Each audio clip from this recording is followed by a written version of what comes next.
Today, I got to talk to Jeffrey Morgenthaler out of Portland. Jeffrey is a world-renowned cocktail expert, bartender, bar owner, cocktail book author. His bar book I've given to hundreds of bartenders in the years that I've been working in bars and restaurants.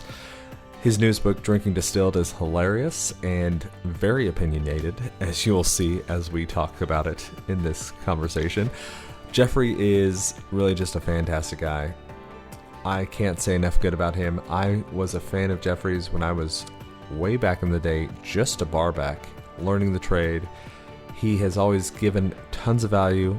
He's a great guy, and he will tell it the way he thinks it is, as you will see. So without any further ado, Jeffrey Morgenthaler. Let's do it. Yeah, so I was going through my notes and I wanted to actually grab my book, the bar book. So I got it way back in the day when it came out, long enough that I was trying to remember and I couldn't remember if I got it on Amazon or a bookstore. I was like, that's been a while. Yeah, totally. Yeah. And I was looking around and I couldn't find it. And I was frantically digging through everything. And finally I gave up and I just thought, who knows where I put it. And I realized about an hour ago, I gave it to one of my new bartenders, to one of the newer guys, because he was asking what he should read and what he should start studying. And so I'm like, oh, that is perfect. Yeah. I get that a lot. People are like, I love your book. I got it, when it came out. I don't have it anymore because I've loaned it to 3 different bartenders and I don't know who. Someone stole it. Yeah. So, yeah, totally. I don't know who kept it. That's such a compliment too, to have your book get passed around like that, because, I feel like a lot of cocktail books especially back then, they were like such coffee table books, right? It was just like sexy picture recipe, sexy picture recipe, sexy picture recipe. And, I get every cocktail book when it comes out. And a lot of times I just like flip through and then it sits on the coffee table and then it goes into the bookcase back here. And then it just sits there kind of forever. So to have my book getting passed around like that is a huge honor. Yeah, that's a good sign. Yeah. So what got you into writing books? Just curious. Nothing really. I started writing just because I wanted to share stuff on my blog with people, especially with people like yourself, like in smaller markets, because I come from small, I came from like a very, very small market that would make, Omaha look like a New York City, Sure. And I was born in a smaller market that makes Omaha look like New York City. Yeah, totally. And I just wanted to be able to help other bartenders like me that didn't have the benefit of being able to like get off shift and walk down to PDT or Death and Company and see how they did things there. I guess I probably started before those bars opened, but like, it's just like, there wasn't like a great cocktail bar in every corner of every city, in the world like there is now. Yeah. So I started writing that way and it just got more and more popular. So much so that I got approached, by somebody that asked if I wanted to write a book. I was like, I never really thought about it. I don't actually really enjoy writing all that much. Really? Yeah, it's hard. It's painful. It's, it's just like, it's kind of torture for me, but I like having my stuff out there. I think most writers will tell you that. I have heard that there's no such thing as a writing habit. It's just you set up writing spaces and you struggle through it every time. Exactly. Like, yeah. Exactly. Yeah. It's like, when you talk to somebody who is like, oh, I just love writing, you're like, oh, well, you don't do it like for money or professionally, like. Fair. Yeah. Yeah. Writing is such a weird one. Like all the writing I do now is for work. And even that, yeah, the propensity of people to misunderstand things so greatly if you don't think it through. Like I'm sure you, after you put your book out, have gotten thousands of people to reach out like, did you mean this or this? I get emails I got an email just a couple days ago from somebody that was like, I don't understand about the blanching, and of herbs for syrups. And I was like, well, I felt like I explained it pretty well, but I was like, it kills the enzymes that cause browning. Hmm. It doesn't change the flavor at all. You're basically shocking mint or basil or whatever soft herbs for 5 seconds in boiling water and then immediately putting it in ice water. And the person on the other end of the email was like, I don't really want to do that. And I just wanted to be like, well, I don't fucking care. Like, don't do it then. Like it doesn't matter to me. I'm just like trying to help you and tell you a way Yeah. to make your drinks taste better. If you don't want them to taste better or look better, doesn't fucking matter to me. Just don't invite me over to your house. Yeah. Because I don't No, want to drink your drinks. But like I don't even know why we're going through this email exchange. This is yeah. taking time out of my life to answer this. Uh, I'm so glad that you led with that story for two reasons. One, as I was researching for today, I actually came across again the blanched herbs, and Mm-hmm. we're pitching drinks for our new cocktail. And I was like, this is what we need to get that mojito on there for our volume. So I'm so glad you mentioned that, because that just, it reminded me, and I hadn't made that syrup in forever. So Do you know my mojito story with the blanched herbs no, and go. like how Yeah, this came please. about? Oh my god, this is so great. So bartenders, like, there's nothing more like cocky than a new bartender that has like a tiny little bit of knowledge.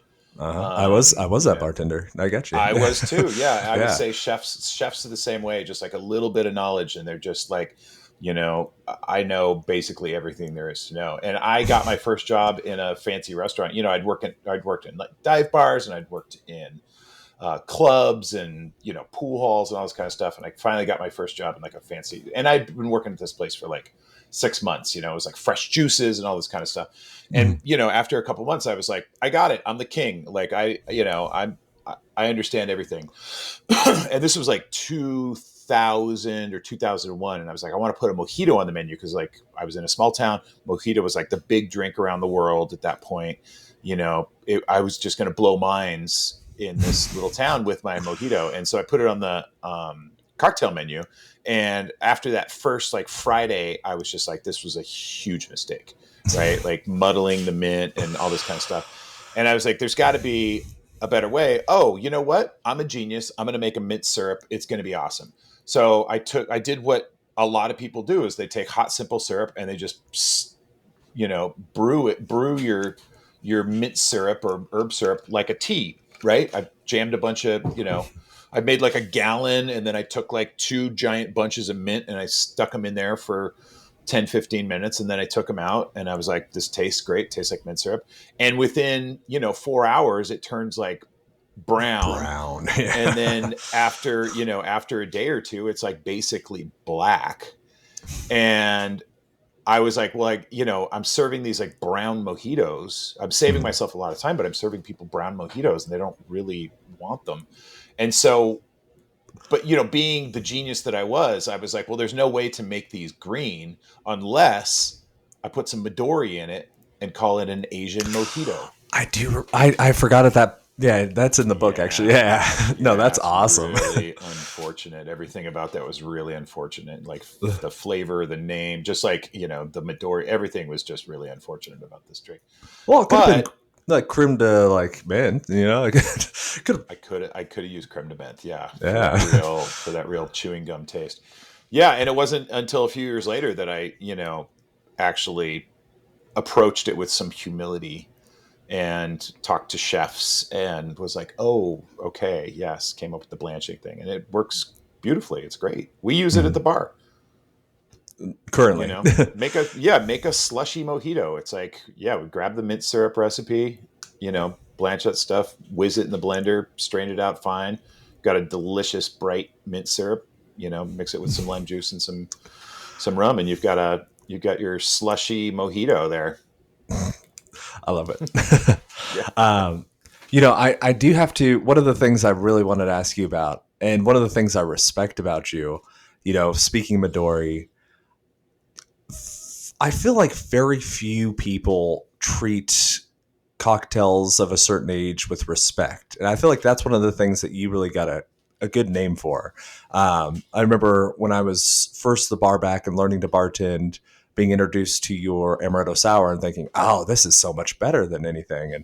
Right. And yeah, I've heard you actually treat Long Island iced teas with respect instead of just the kind of, Well, you yeah, know. I mean, I'm from the era where those were just like those were just drinks that you got in a Mhm. bar, like those, and um people that started tending bar after that and came in, there was a lot of hatred. It's like I was thinking the other day about this and the like the chef thing of like, we won't cook your steak or you well done, or we won't cook your Mm. burger well done, like we simply just won't do it. There was this prevailing attitude in the mid 2000s from bartenders that like, we won't make a Long Island, we won't make an amaretto sour, we might even tell you to leave if you try to order an amaretto sour. And I was like, well, you're not really from that era, and also I think that you're probably just not very good at your job, because if you can't make it delicious, then like, what are you even doing, right?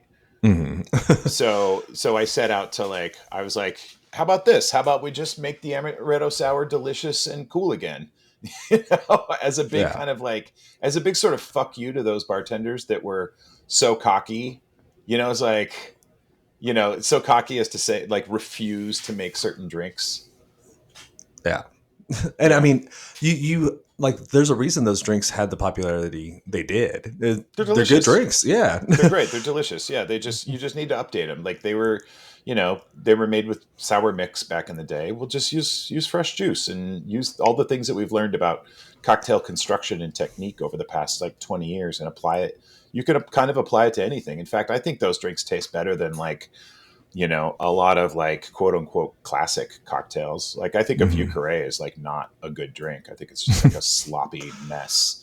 I Yeah. don't think, it doesn't have a lot of structure. It's real flabby. It's just sort of like a bunch of different alcohols in a glass. Like, I would rather have an amaretto sour, or like even a properly made Long Island, which was really just like a Collins Yeah. with Essentially. with a Yeah. float of Coke, Yeah. I mean, View Curry does look sexy on a menu though.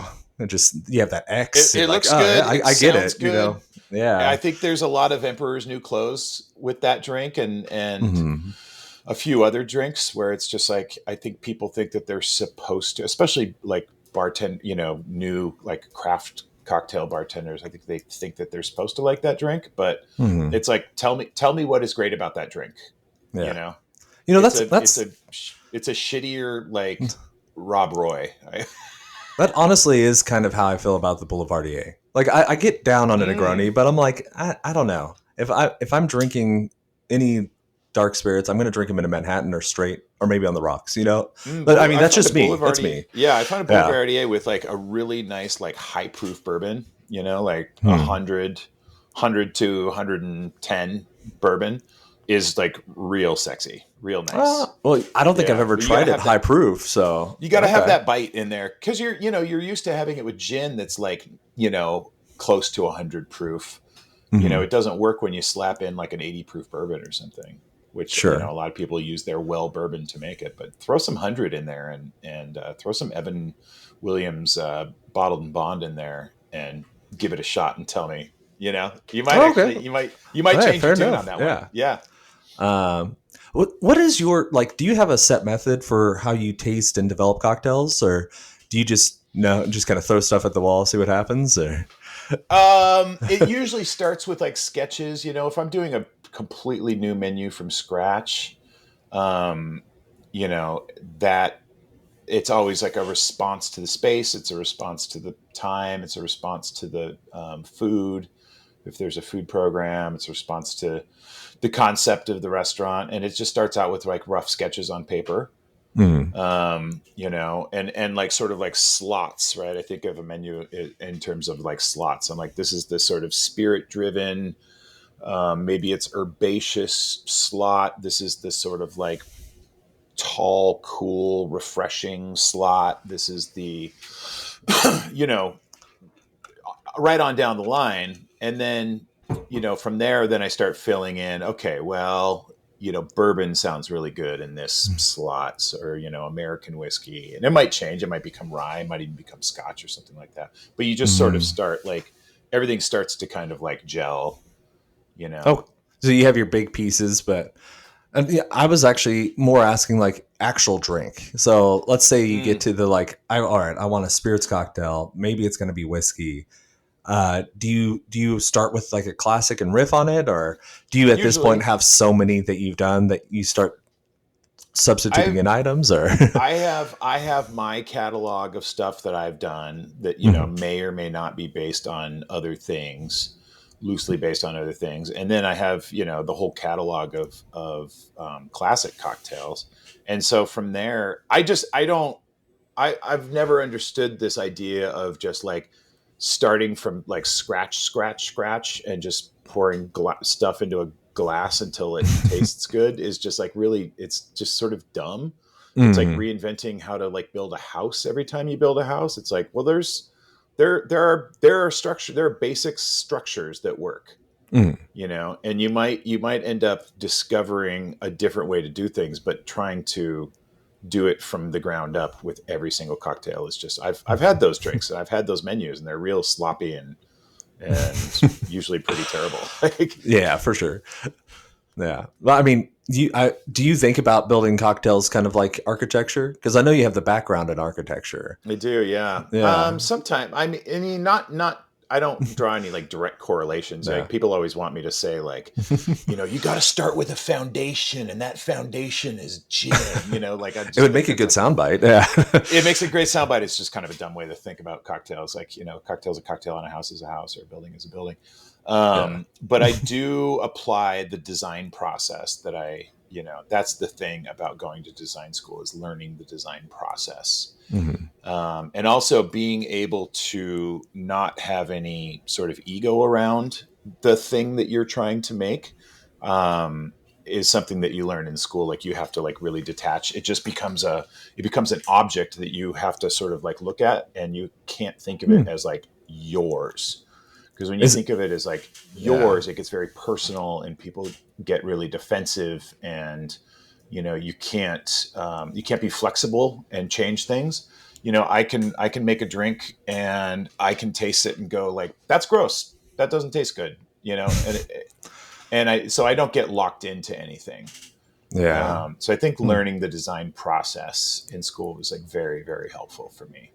Yeah. And so that is one characteristic that you have that I really admire. Your ability to, I'm trying to think of a nice way to say it, but just kind of no bullshit, say it as it is, but not hide behind all the pomp and circumstance. I think that's a really great I quality. see And those guys. I know those guys. yeah. Yeah, I often, some of them are even friends of mine, but I think that professionally, a lot of that stuff just makes you look like a clown.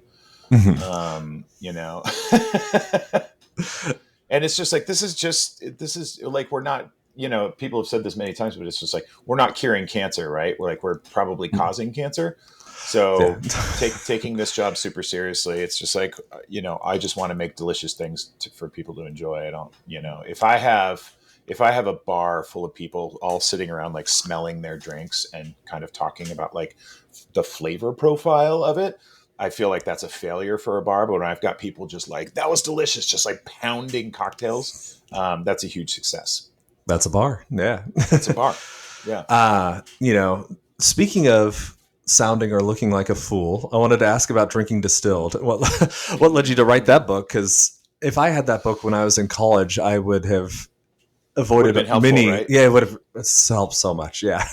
Yeah. What was the impetus for that? Like, is it just you see all these people that need kind of a guide out Yeah, there? I Or? mean, I had been writing stuff like that for Playboy for a long time. They always Hmm. wanted, every couple months they wanted one sort of like, you're doing it wrong piece. It's just like, how to order in a bar, how to show up to a backyard barbecue with some Hmm. cocktails, or how to have a party.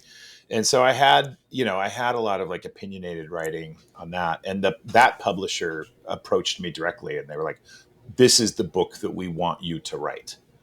And I was just like, I've written that sure, book. Yeah. sounds great. Yeah, yeah, I could crank this out in a weekend. Right. I had it saved because I had to share this with you. I think I laughed out loud when I read this. But once the sun goes down, you can't drink a Bloody Mary in public. Only men with lower back tattoos do that. Uh, Oops. It's like, wow, he put this in print. This is fantastic. I've since like re-examined my stance on the Bloody Mary, and now we have a slightly different Bloody Mary at the bar that's always on the menu called the All Day Bloody Mary. That's meant for it's really super light and zesty. And not, I still don't really like Bloody Marys because I think it's like drinking a jar of marinara sauce. It's just like thick, I just don't want like vodka gazpacho. It's just like, ugh. But we do one, the recipe's on my website. It's just like super light, it's rather than, we've sort of stretched out the tomato juice, watered it down essentially, but then beefed it back up with MSG and citric acid so that you still get a lot of that like body and texture and like that mouthfeel, that big, umami flavor, but it's not just like thick gloop. Yeah, it's not ketchup. It's it's like or maybe soup would be a better way to say. Yeah, soup. Yeah. I really prefer the Caesar, the Canadian, the Clamato drink. Are you familiar with the Caesar? Basically, I don't drink a lot of tomato ones. I probably haven't ever even made one, honestly. It's made with Clamato, which is clam juice tomato cocktail. Sounds kind of gross, but it's really just like a super light, zesty tomato drink.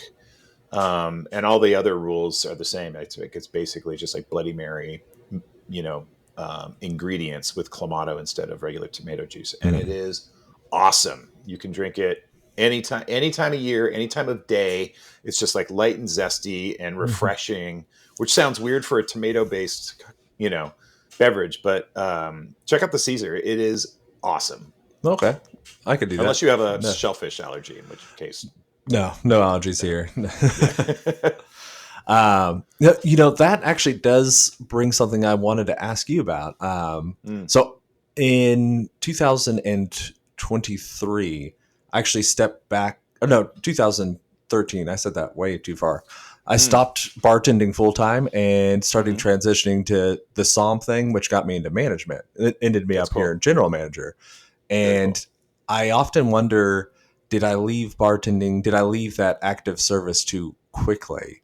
And I wanted to ask, because it seems like you've tended bar pretty regularly. Do you still tend bar? Yeah, I'm on a little break right now.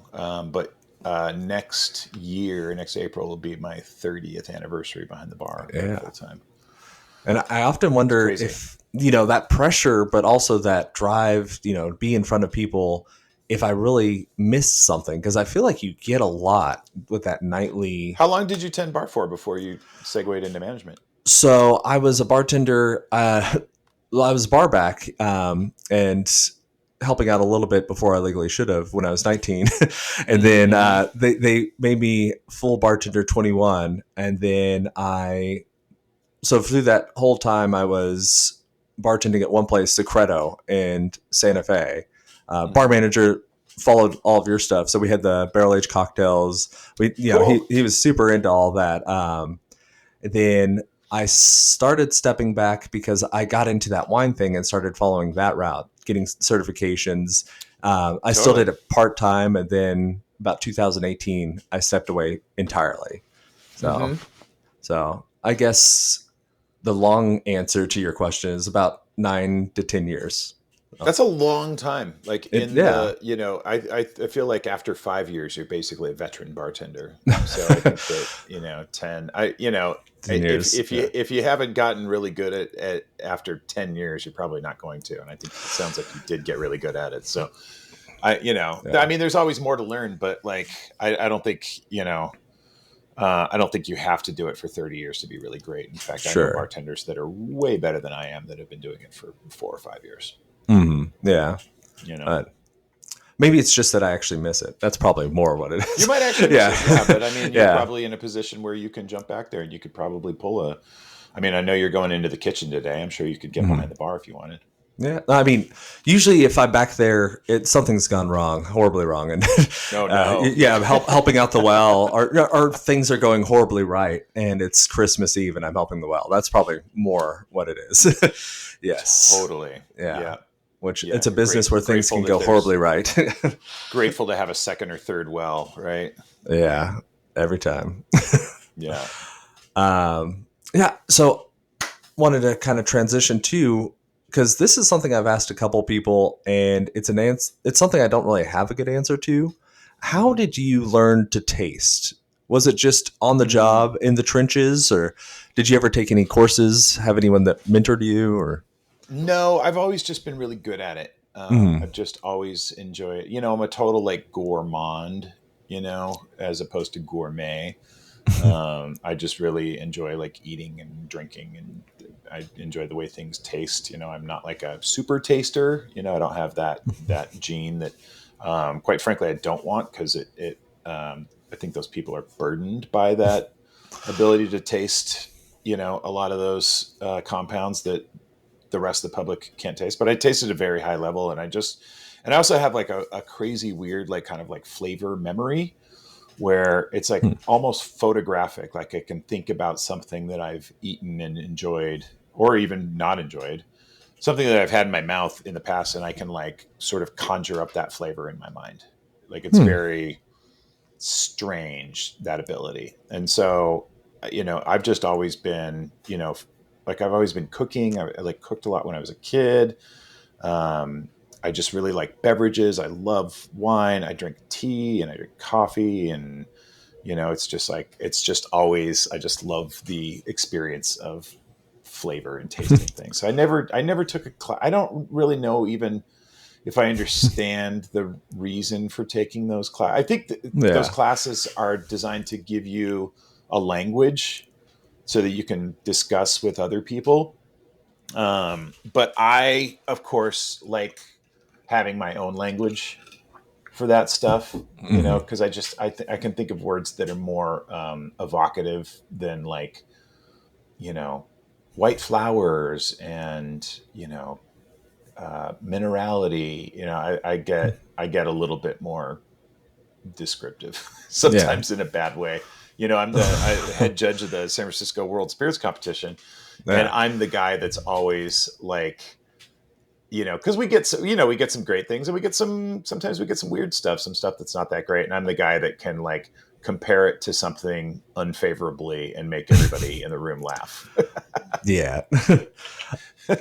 Well, It's a blessing and a curse. That is why I was asking, because I mean, to get head judge, are there a bunch of different head judges, or is it like you are the head judge and I'm the head you? judge. Yeah. Oh man, how did you get that job? Yeah, that's so funny that you ask. I had done some work with the organization before I started judging. I knew the people in there, and this was back when it was very, very small. There were like maybe 25 judges, under 30 judges. Like 2010, I think, was my first year. And, the first year was like, we used to do a dinner, right? A big dinner at some restaurant in San Francisco. And there was always like a little happy hour beforehand, and we would show up. Well, I showed up for the very first one, and I didn't really know a lot of people in the room. Like I had met Dale DeGroff, and I'd met, David Wondrich, and, Tony Abugana. They didn't really like know me super well. And I walk in, I've got a drink, and I'm just kind of like standing with my back against the wall. I'm like a little nervous, I'm sort of like feel like a little kid. David Wondrich he's walking in, and I'm like, oh gosh, I've done events with Dave. I've met Dave a few times. I know Dave. And he's kind of walking in the room like backwards a little bit, like talking to people. And then he sort of like gets almost right to me, and he stops and he turns around and he sees me and he goes, Morgenthaler, what the fuck are you doing here? And I was like, I don't know. I have no idea. No idea why I'm here. But I really shined that first year. I was like very like good at it. And they liked working. That's the part of the thing is like, you can be really good, but if people don't like working with you, you just don't get invited back to things. That makes sense. Yeah. I've seen judges come and go. I've seen judges that sort of like rubbed everybody the wrong way and just sort of kind of like not get the invite. But I've been with the organization now for 15 years. And I'm the head judge of the San Francisco one. Ivy Mix is the head judge of the New York version, which is same organization, but it's like a slightly smaller version that they hold in New York. And so when we get together in San Francisco, she and I are sort of like up in front of the head of the class together for a little bit, which is really cool because Ivy's an old friend of mine. And yeah, I mean, it's just a really cool, fun time to taste all these spirits and be around like some of the best people in the business, who are also, and I'm learning stuff all the time. I'm getting to sit with people that are like Baiju experts, or I tasted it with this woman that is an agave spirit like master from Mexico, and she just like blew my mind tasting with her. I was like, we were giving stuff. We got some, I remember we got this one product that was a blend of two varietals that one I had heard of, the other one I had never heard of. And she sits down at the table, she picks it up and sniffs it. And she said, "Oh, I think that this is this and this," just by smelling it. She knew that it was two different varieties of agave. And I was just like, on a new level. Really, yeah. I don't know what I'm doing.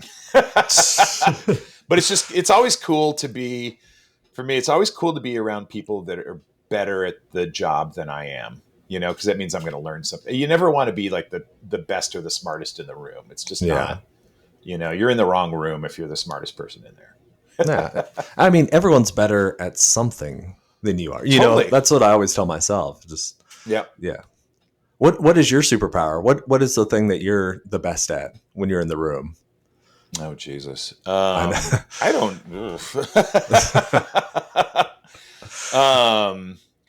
I don't know. I think I come from like a dive bar, party bar background. So I'm often one of the more fun bartenders in the room, unfortunately. I'm like, let's throw a party. Let's not be too serious. I think a lot of younger bartenders want to get super serious, and I'm just like, it's alcohol. Let's have a party. Let's turn up the music, turn down the lights, crank up the drinks, make some jokes. Yeah. I mean, remember that it's hospitality, Totally. Yeah. Bartenders used to goof around and have fun and not, now it's like, I've had so many experiences where I go into a bar and it's just like very stiff. Yeah. You drink your $25 martini and then you get out. $25 martini in silence, and yes. some guy will come up with his hands behind his back and be like, "Is everything all right over here?" And you're like, "Yeah, I guess." Well, I am that guy now, so unfortunately, no. No, yeah. Well, the guy that comes and says, "Is everything all right?" But not that stiff. Yeah. What do you think? What are some of the big trends we should be looking at now? What, look back 2030. What is the thing that's like, oh, I called it, knew that was coming? Oh, I don't know. I get this a lot, like sure. if I can predict the future or tell, every like the end of every year, I get a bunch of interview requests from like magazines and stuff that are like, what's going to be the hot new trend for 2026? And I'm like, fucking, I don't know, whatever people just start drinking a lot of. Yeah, fair enough. Yeah. I've always been on the, like, I'm lucky that I've always sort of been on the bleeding edge of things. It's like the espresso martini is obviously huge right now, but we put it on, when I put it on my menu back in 2014 at Pepe La Moco, that was very, very weird. Like bartenders thought I was like completely insane for putting an espresso martini. Like nobody did that, So I don't know I don't even really know what's going to be big. I feel like there are a lot of trends that are not great trends. There's a lot of trends to expensive cocktails, like you were saying. Yeah, I mean, it's a thing. Yeah, I think they're bullshit. Our menu starts at $9, and like yes, it goes up to 16 for like a really good Elijah Craig small batch old fashioned. With a giant clear ice cube, but that's the top, that's the max, right? Like most of the drinks like are kind of in that like $12, like to keep it like in the sort of like 12 to 14 on the high end. I go to a bar and I see like $18 and I get it and I'm disappointed. and I don't really want to go back. And I think it sours. It's, I think that people are a little soured on what we do because of the prices and just the experience. Like I'm going to charge you $18 for a martini, and then it's not going to be fun. The bartender's not going to be, the bartender will be pleasant, but just like kind of standoffish. And I think that's a really negative trend. Yeah, there are easier ways to spend $18.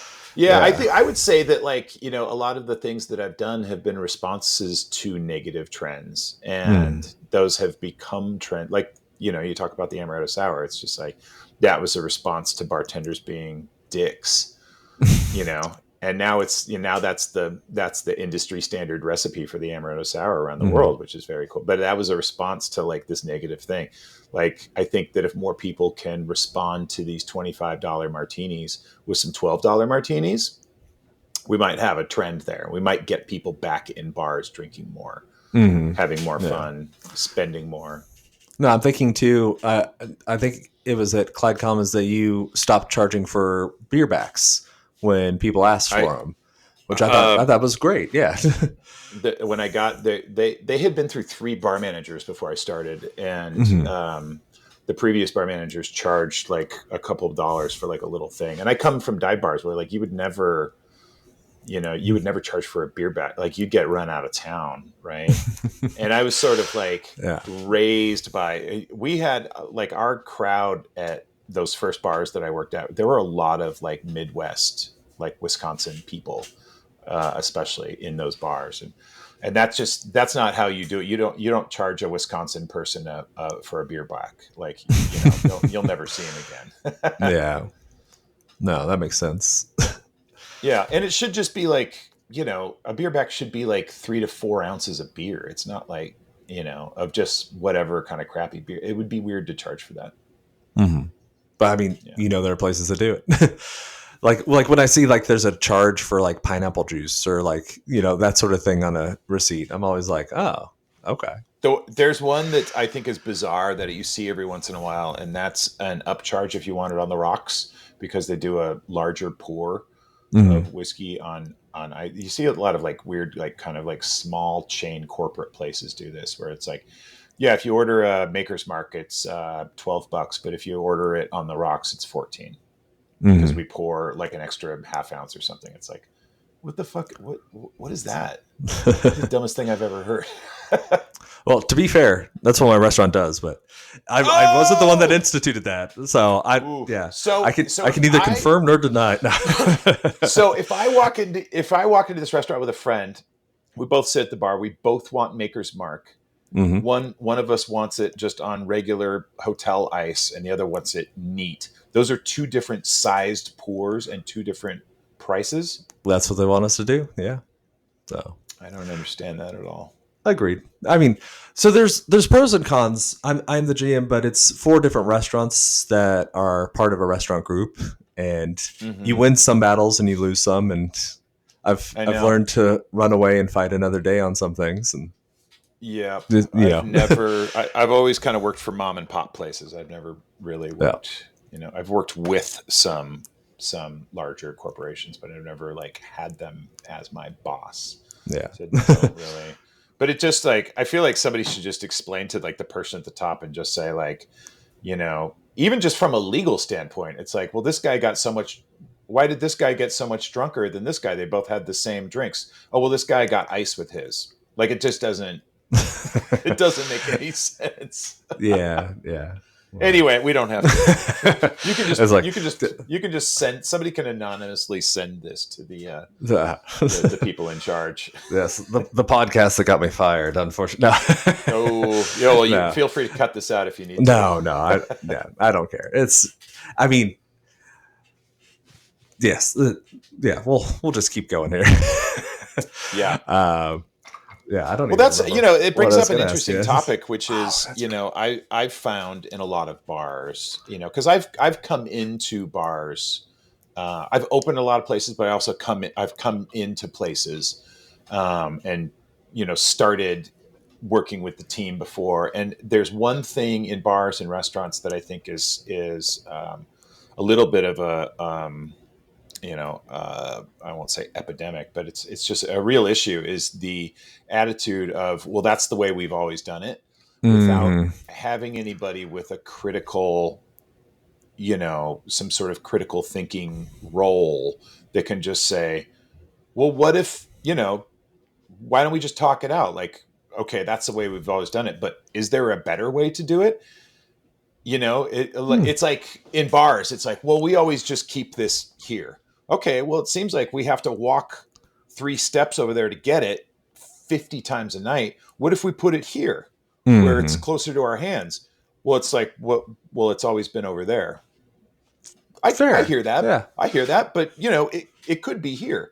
Yeah. And I think it's a real thing in bars and restaurants. The inability to be flexible. It's like we were saying with like design, like people just get so attached to, but we always keep that over there. Like, that's where that goes. It's like, well, let's have a little critical thing. Let's detach ourselves from the idea that pepper mill lives over there. And what if we put it over here? Try it out. Yeah. Suddenly we're making drinks a little bit more quickly. We're spending more time with our guests because we're not walking around the bar looking for shit all the time. It's a thing that I notice in bars and restaurants, the inability to just like detach. This has turned into my personal coaching session, but I will circle back with you. It is corporate; they move slow, but I'm going to try and get them to stop doing that. So I'll let you know. Give it a month or two. I'll let you know what they do. But Please do. I Please do. think that I could argue that point, and yeah. Well, we don't need to dwell on this because this is Yeah. such a minor thing. But one question is, do you get pushback from guests? Do guests seem to understand that or not understand that? If I had to, I don't think that they even really know or notice a lot of the time. Yeah. Sure. It'd be people that are really steeped in the bar world. Someone who's like, oh, well, look at this. But mm-hmm. it also, it's a mix. We get single and like couples at the bar. Seats about 50, but mostly we are dine-in business. It's a lot of people with expense accounts. You're not getting people like penny pinching coming into your bar. No, like, not really. What's with the extra $2 upcharge? Yeah, I mean it's a nicer steakhouse in a city that's known for steak. So it's like a bunch of bottles of wine, and totally. If they get cocktails, it's something on the rocks or maybe one of the listed ones right before they go to wine with the meal. So, yeah, but I think as I'm listening to you, I'm like, all right, I can do this. I can also say Jeffrey Morgenthaler. He told me to do. No, they're gonna hate me. You're gonna give me a terrible name. No, I think the bartenders already like you because I've been telling them to read your book. So, awesome. How have you noticed any people like the trend of younger generation not drinking? Has that been something that you've noticed in your spots or? Definitely. Yeah. I mean, I think, I think that I have a lot of thoughts on the NA movement. First of all, I think it's great. I think that, people I'm more healthy than I used to be. And I'm glad that so many other people are. I think that this idea of charging people like $14, $15 for an NA cocktail is really absurd. Absurd. And it's just not doing us any favors as a community. I think that getting that price down, people are always really kind of like wowed by the fact that our NA cocktails, which we have quite a few, are less expensive than their alcohol counterparts, and super delicious. Like we approach them, like we're into it. You can tell by reading our menu that we are into your decision to not drink alcohol, and we fully support it. But I think that bars need to respond to the NA movement a little bit better, even beyond just having NA beverages. I mean, make them fun, make the whole experience fun. Like, people should still have a space to go and collect and gather and be with one another and not be priced out of it or kind of like fund out of it. Yeah. Like, turn up the fun, bring people back. Yeah, fair enough. Yeah, I mean that at least is one area that we're aligned with you. So our NA beverages are cheaper, and our NA cocktails are too. So I'm It's like, bizarre to see a $16 NA cocktail on a yeah, menu. for You why? know? Unless there's gold leaf in it or something weird. Yeah, Yeah, but I don't know. what are your NA cocktails at this moment? Or you have like a bunch? We got three. Mm-hmm. We're really into it's nationwide, but it's from like the Seattle area, and it's called the Pathfinder, and it is the best NA spirit I've ever had, and it's more like an amaro than I think one thing I think is this idea of like trying to replicate, you know, uh, spirits in a non-alcoholic version is sort of it's just never going to work, right? Like NA gin, NA tequila, non-alcoholic whiskey. Yeah, It's just it there's not doesn't. that heat, isn't there? Yeah, it's Yeah, you're yeah, missing it, and so you're always going to be comparing it to alcoholic whiskey or alcoholic gin. And Pathfinder is just like, we're just going to do this completely different. It's a hemp-based product. It's bitter. It's dark. It's a little bit sweet. It's just like super full-bodied, which means it's really versatile. mm. Um, and you feel like you're getting something for your money more so than just like flavored water. Yeah. Okay. There's a lot of $35 bottles of flavored water out there. And I don't think that that's how we're going to save the industry. Yeah. You know? So yeah, Pathfinder, check it out. You can order it online. You can have it shipped to your bar. It is Oh, sick. really, really, really, really good. So it works really super well in a sour. We also do, we kind of sub it for uh, dark rum, like Blackstrap rum, and do Jungle Bird, an NA Jungle Bird with another product from here called Wilderton, which is a kind of a red aperitivo, sort of Campari style. Also really, really, really good, really flavorful. Yeah. But you're just never going to really have like a pure non-alcoholic margarita that people are just going to go nuts for, right? Yeah. Yeah. Because You know, they're always missing one thing. And that alcohol is a dimension. the bite. You got to have the Yeah. bite. Yeah. Yeah. So I like seeing products that sort of steer away from that and say we're going to do something completely different. Have you ever tried any of the like pre-canned NA beverage options? Because I've Yeah, had a in fact, couple. Yeah. Oh, sorry. yeah. I just got Liars sent me a case of their gin and tonic, and we keep it in the Liars is fridge. what I tried. Yeah. It's good. It's really good. Yeah. Yeah, their NA cans are really cool. I'm trying to think. They do like a Moscow Mule sort of thing, I believe.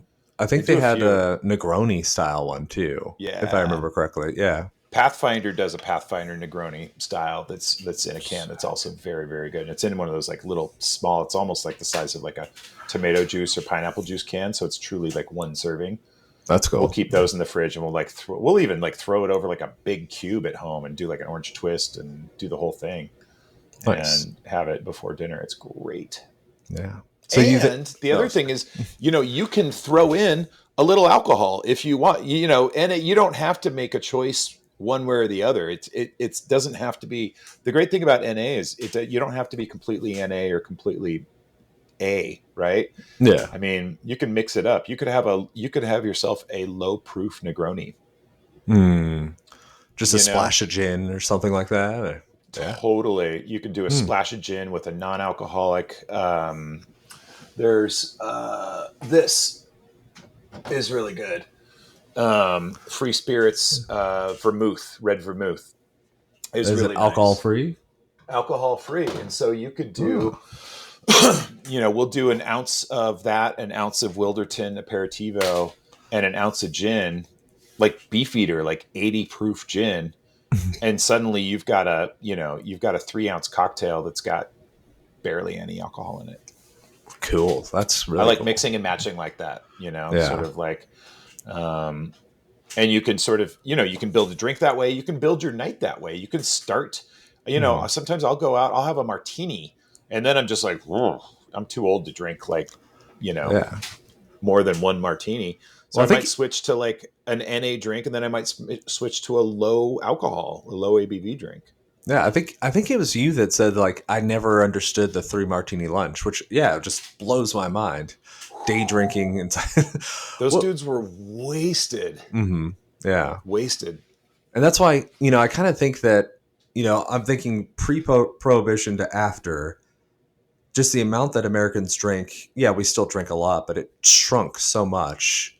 Like Hmm. I think we might just be at another inflection point where it's like we'll look back at 20 years from now and be like, man, they were drinking a lot, less than before prohibition, but still way more than it's probably helpful for most people and most Or day-to-day life. Yeah. it could be other things. I mean, I see huge weed clouds coming out of cars that I'm driving Yeah. behind. And I think at some point we might be like, maybe smoking weed and driving is not a great idea. Hmm. Like right now, it's just, it feels like it went from like being, the worst thing in the world to now completely lawless, which is sort of like what happened after prohibition, right? Like, Yeah. Yeah. lot of people drinking during prohibition, a lot of people smoking weed during marijuana prohibition. Hmm. Then it becomes legal and people go fucking nuts. And I think that like, hopefully 20 years from now, people are like, we don't, we don't really want you driving around. We don't really want you driving a car 70 miles an hour, just like ripped on weed, Hmm. you Yeah. know? No. And who will be the Jeffrey Morgenthaler who? What repeal day is there for marijuana? It's all just peaceful. Oh gosh. Yeah. Yeah. Yeah. So yeah. Alcohol's Wow. so much easier to build and have Yeah. flavors and things around. Weed is just like one hit sometimes, and you're on the Hmm. floor. That is an interesting point, though. I wonder how many people in the younger generation are just smoking instead of drinking. So I'm sure A lot, a decent a amount. lot, Yeah. a lot. Yeah. Yeah, Yeah. So yep. But bars, bars always persist. Bars have hard times, and bars have great times. But our bars are always there. We will always need bars mhm. and restaurants. We will always need that. Yeah. Well, I did want to ask too before, because I know we're getting close on time. What is it like working in Portland? Because I had one of my managers used to run a restaurant out there, Oh and yeah, which he one? he Do you know? so I haven't asked him. He shut it down. It didn't work out, and he said part of the he moved back over here. Part of the reason was he could never really get it going, and the minimum wage is so high. He said he was always trying to figure out how to do things because apparently there's no like tip credit too, and it just sounds like a crazy. And maybe it's just that I'm not from there and I don't see how it works, but it just it's like $18 an hour when he was there or something. But Yeah, it's a lot, mm, but it's really nice to make a living wage. Tell you that yeah, much. exactly. You know, Mm, it's nice to see people getting what they deserve to work in yeah. this industry. Rather than $2.38 an hour. Hmm. Um, The way we've with always done that, it. Yeah. yeah, it's Yeah. funny. It hasn't like raised the quality of service necessarily. Hmm. Um, which is unfortunate, but here we are. Sure. Sure. Yeah. I guess it's like anything else, it's what you have to do it. So you do it. Totally. Yeah. Yeah. I mean, cities need to figure something out. I mean, San Francisco is like this, where they're just having such a hard time getting restaurants because people can't afford to live in San Francisco and work in a Mm, restaurant, right? And so it becomes, is there any value for me as an industry worker to take an hour and a half train into the city or drive or whatever every single day to work to work back of a house in a kitchen? It's yeah. not. So you see, one of the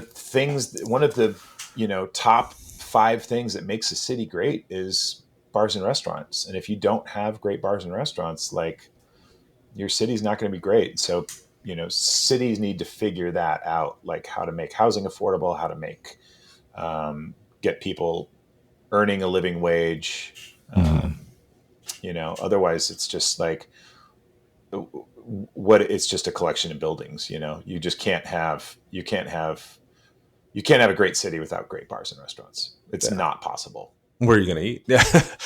Honestly. Yeah.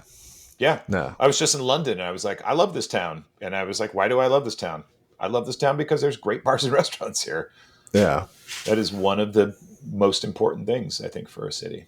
Yeah. No. And, I think we're quick to, no shame on my manager, quick to blame the things that are outside of your control, but a surprising number of restaurants do fail. And so a surprising number do succeed, even with the hardships and difficulties. So a lot of times it's often just the roll of the dice too. And you picked a location that was on a wrong spot and it just didn't work out. And sometimes it's a roll of the dice. Yeah. I mean, you gotta be good at what you do, and you gotta be smart and you gotta detach yourself from your personal feelings and make it all about, the place. But sometimes you just get a bad hand. Yeah. Sometimes it just doesn't work out. It's a bummer. Yeah. And I mean, if he'd kept going, he moved back before COVID, so there's a chance that he'd got it working and then it shut down a year later. So wild things happen. Wild things happen. Yeah. Yeah. Jeffrey, the people listening today, where should they follow you? What are you doing that's new? What's exciting you? And I put all of the things that I do and find exciting on my Instagram account at Jeff Morgan, Morgen. I share all my stuff there, and from there you can get links to my website and the things that I've been most excited about for the past couple of years have been these web app calculators that I've been making. I've got one called Batch Calc that's for batching cocktails. I've got one called Syrup Calc for making perfect 1-to-1 or 2-to-1 syrups out of literally anything.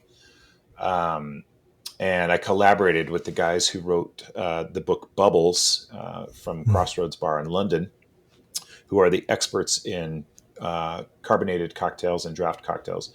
We did it's called carbonationcalc.com, and it's just a quick calculator. You can use it. You can use them all on your phone.